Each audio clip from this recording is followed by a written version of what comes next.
"I would do anything for you, Silvie. Anything."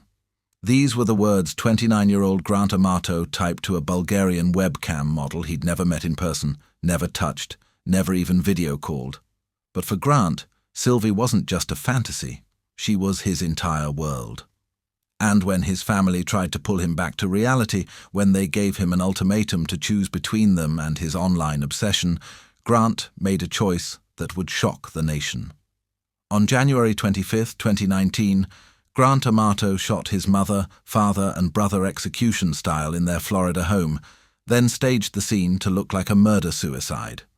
All because they stood between him and a woman who didn't even know his real name. This is the story of how a digital addiction became a death sentence for 3 innocent people. If you're new to Echoes of Confession, welcome to the channel where we explore the confessions and crimes that reveal the darkest sides of human obsession. Before we dive into Grant Amato's descent from respected nurse to family annihilator, make sure you smash that like button, hit subscribe with notifications on, and comment below where you're watching from. Florida, Georgia, Alabama, Texas. We want to hear from all 50 states because this case exposes the deadly danger of internet addiction and delusion. This is the story of a man who chose pixels over people, fantasy over family, and murder over reality. Grant Tiernan Amato was born on May 20, 1989, in Orlando, Florida.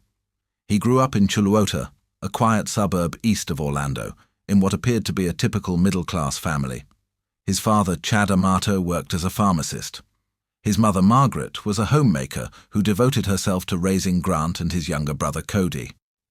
The Amato family seemed normal, stable, and loving. Grant was intelligent, but socially awkward. He struggled to connect with peers and spent most of his time alone, immersed in video games and the internet. But his parents had high hopes for him, and Grant seemed to be living up to those hopes when he became a registered nurse and worked in intensive care units. Grant's younger brother Cody, by contrast, was successful and well-adjusted. Cody had a good job as an occupational therapist, was engaged to be married, and seemed to have his life together in ways that Grant never quite managed. By 2018, Grant was 29 years old and living at home with his parents. He'd lost his nursing license due to stealing drugs from the hospital where he worked, and he was unemployed, isolated, and spending all his time online. That's when Grant discovered adult webcam sites.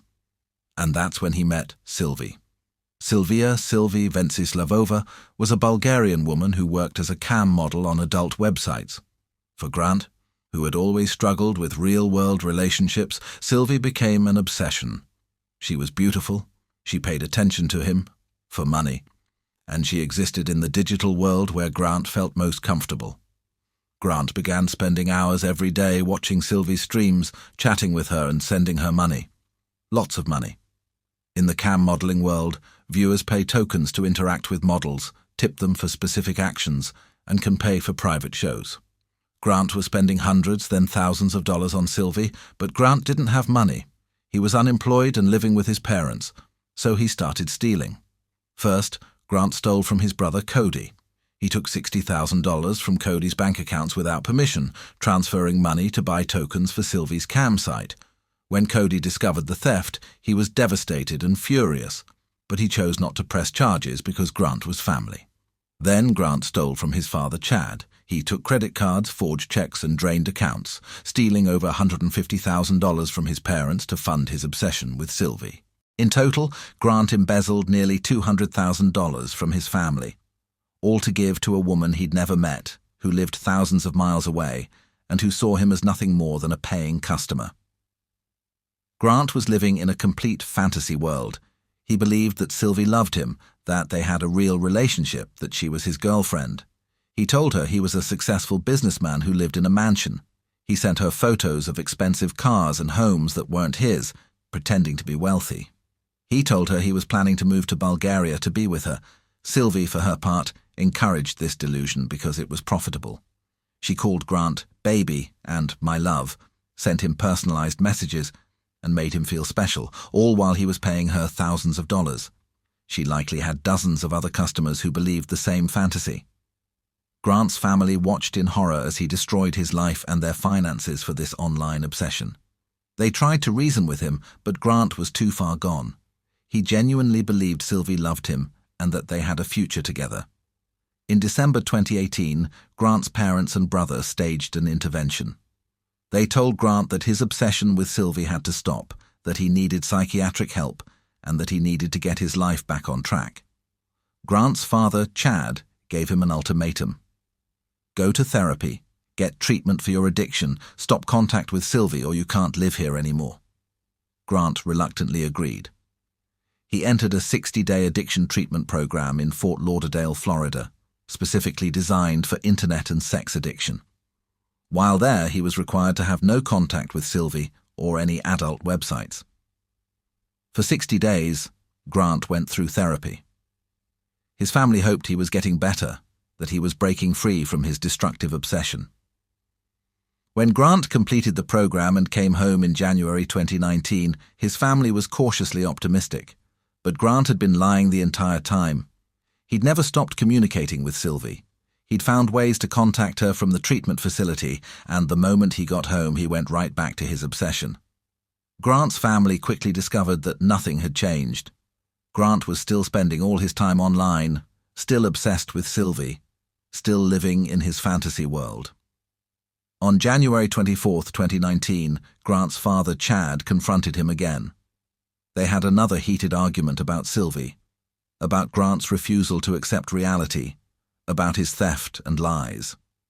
Chad told Grant that if he couldn't give up the cam model, he needed to move out and find somewhere else to live. That night, Grant made a decision. If his family was going to make him choose between them and Silvie, he would choose Silvie. And he would make sure his family could never interfere again. Before we continue with the horrific events of January 25, 2019, make sure you're subscribed to Echoes of Confession and drop a comment telling us where you're watching from. This story gets even more disturbing as we explore how Grant murdered his entire family in cold blood. On the morning of January 25, 2019, Grant Amato woke up in his family's home in Chulota. His mother Margaret was there, his father Chad was there, his brother Cody was there. By the end of the day, all three would be dead, murdered by the son and brother they'd tried so desperately to help. The exact sequence of events that day will never be fully known, but investigators and prosecutors believe this is what happened. Grant waited until he was alone with each family member, one by one. He used his father's gun, a Taurus 9mm handgun that Chad kept in the house. First, Grant shot his brother Cody. Cody was found in his bedroom, shot in the back of the head at close range.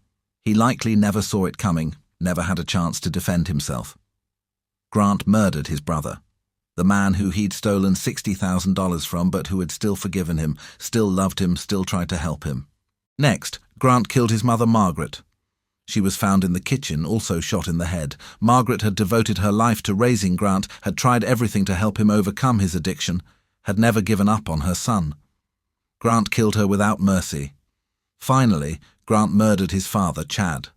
Chad was found in his office chair, shot multiple times. Chad had given Grant ultimatums, but only because he loved his son and wanted him to get better. Grant killed him for it.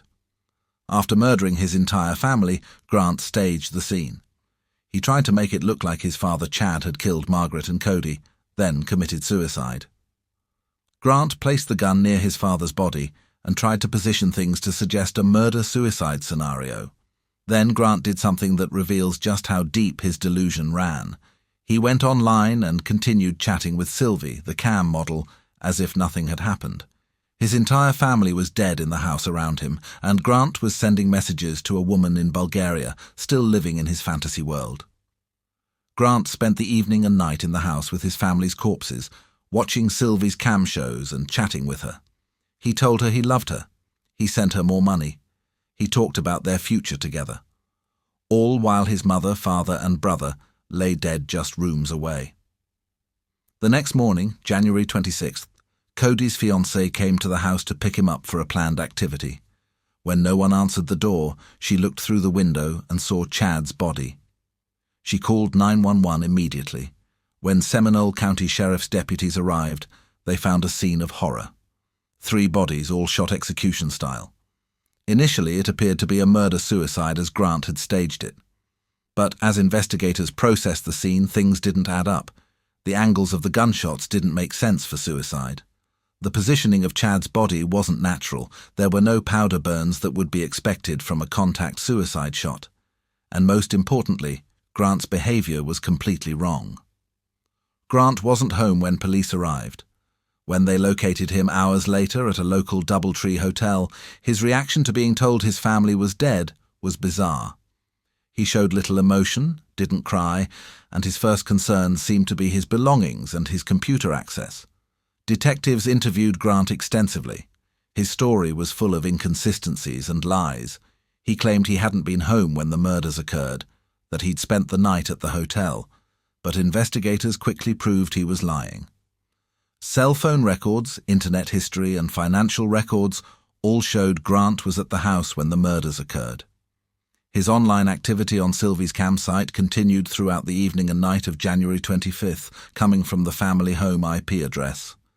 Grant had been in the house with his dead family, still feeding his obsession with Silvie.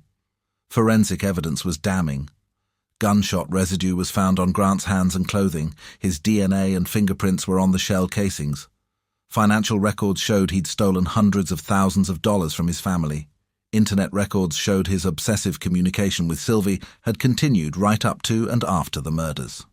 On January 28, 2019, 3 days after the murders, Grant Amato was arrested and charged with 3 counts of first-degree premeditated murder.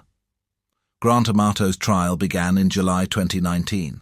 The prosecution presented overwhelming evidence of Grant's guilt: forensic evidence, digital evidence, financial records, and Grant's own lies and contradictory statements. The prosecution painted a picture of a man so consumed by delusion and obsession that he murdered his entire family, rather than give up his fantasy relationship with a cam model. They showed the jury Grant's chat logs with Silvie, the massive amounts of money he'd stolen and sent her, and his continued communication with her even after killing his family. The defense had almost nothing to work with. They couldn't argue Grant didn't kill his family. The evidence was overwhelming. They tried to argue that Grant had mental health issues and internet addiction, but that didn't excuse 3 premeditated murders. The most chilling evidence presented at trial was Grant's internet activity on the night of the murders. While his family's bodies were cooling in the house around him, Grant was logged into Silvie's campsite, watching her streams, sending her messages, spending the money he'd stolen from his dead family. Investigators had also interviewed Silvie in Bulgaria. She was shocked to learn what had happened and insisted she'd had no idea Grant was dangerous or had killed anyone. She acknowledged that Grant had been a customer who spent a lot of money, but she had hundreds of customers, and Grant was just another paying viewer. She'd never considered their interaction a real relationship.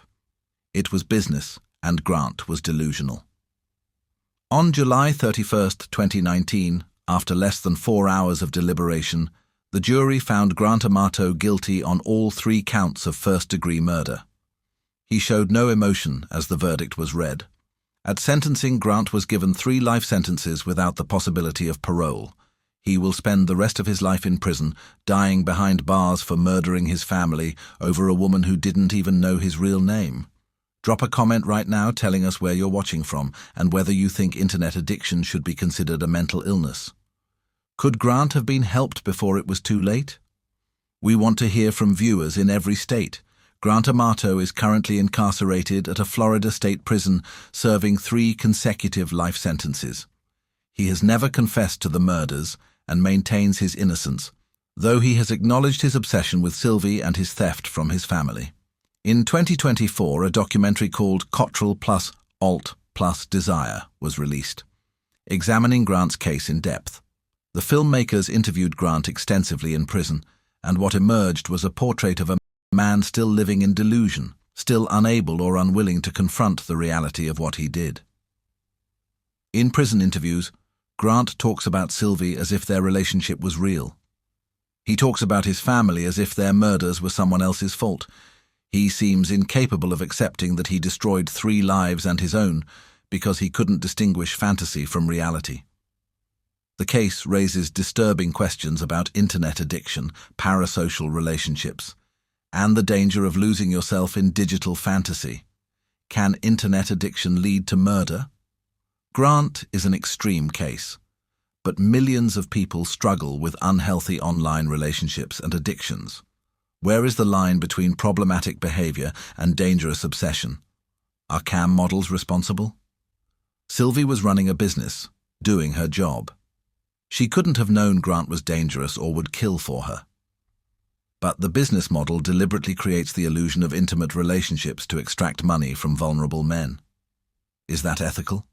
Could Grant have been saved? His family tried everything: intervention, therapy, ultimatums. But Grant was too far gone, too committed to his delusion. Is there a point where someone becomes unreachable? What about the victims? Chad, Margaret, and Cody Amato were good people who tried to help a family member in crisis. They did everything right, and they were murdered for it. Their story is a tragedy of how trying to help someone can cost you everything. The Grant Amato case is particularly disturbing because it's so preventable. If Grant had just been able to step back from his obsession, accept reality, and let go of his fantasy relationship with Silvie, 3 people would still be alive. But he couldn't, and he wouldn't. And that cost his family their lives. Make sure you've hit that like button and subscribe to Echoes of Confession. Drop one final comment telling us where you're watching from and what you think about internet addiction. Should it be treated as seriously as drug addiction? Can online relationships become dangerous obsessions? Let us know. As we close out this devastating story of delusion, obsession, and family annihilation, we're left with the heartbreaking reality that Chad, Margaret, and Cody Amato died trying to save someone who couldn't be saved. Chad Amato was 59 years old, a pharmacist, a devoted father who worked his entire life to provide for his family. He tried to help his troubled son, gave him ultimatums out of love, and was murdered for it.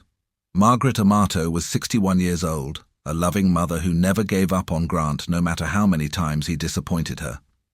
She devoted her life to her children, and one of them killed her for trying to save him from himself. Cody Amato was 31 years old, engaged to be married with his whole future ahead of him. He forgave his brother for stealing $60,000 from him, still tried to help him, still loved him. Grant murdered him anyway. And Grant Amato threw away his entire life, his freedom, his future, everything, for a woman who never loved him, never even knew him, and was just doing her job. The echoes of Grant's confession, or rather his refusal to confess, continue to haunt everyone connected to this case. He sits in prison, still delusional, still unable to face what he did. And 3 graves in Florida hold the people who loved him most and paid the ultimate price for that love. Thank you for watching this difficult episode of Echoes of Confession. If this case moved you, please share it with your true crime community. Don't forget to comment your state one more time before you go. Until next time, this is Echoes of Confession, reminding you that sometimes the most dangerous prisons are the ones we build in our own minds. And sometimes, when we can't escape those prisons, we destroy everyone trying to set us free. Rest in peace, Chad, Margaret, and Cody Amato. You deserve so much better than the son and brother you tried so hard to save. This is Echoes of Confession, signing off.